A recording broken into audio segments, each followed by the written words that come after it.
چین کے ایک سفارتکار نے پیر کے روز اقوام متحدہ کی سلامتی کونسل کے ہنگامی اجلاس میں وینزویلا کے خلاف امریکہ کی فوجی کارروائی کی سختی کے ساتھ مذمت کی ہے۔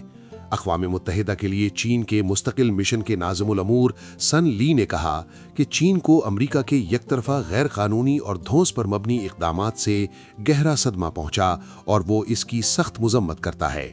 سن لی نے یہ بیان وینزویلا پر امریکی حملے کے بعد سلامتی کونسل کے ہنگامی اجلاس میں دیا۔ چین کو امریکہ کے یک طرفہ غیر قانونی اور دھونس پر مبنی اقدامات سے گہرا صدمہ پہنچا اور وہ اس کی شدید مذمت کرتا ہے۔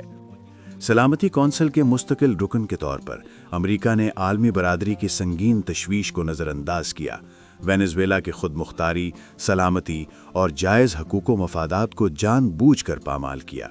امریکہ نے بین الاقوامی تعلقات میں مساوی خود مختاری کے احترام، دوسرے ممالک کے داخلی امور میں مداخلت نہ کرنے، عالمی تنازعات کے پرامن حل اور طاقت کے استعمال پر پابندی کے اصولوں کی سنگین خلاف ورزی کی ہے۔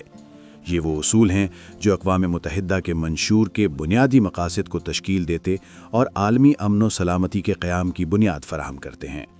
امریکہ نے اپنی طاقت کو کثیر الجہتی تعلقات پر اور فوجی کارروائیوں کو سفارتی کوششوں پر ترجیح دی ہے، جس سے نہ صرف لاطینی امریکہ اور کیریبین بلکہ پوری دنیا کے امن و سلامتی کو سنگین خطرات لاحق ہو گئے ہیں۔ چین امریکہ کی اس کارروائی کے سخت خلاف ہے، جبکہ عالمی برادری نے بھی اس حوالے سے گہری تشویش ظاہر کرتے ہوئے اس کی سخت مذمت کی ہے۔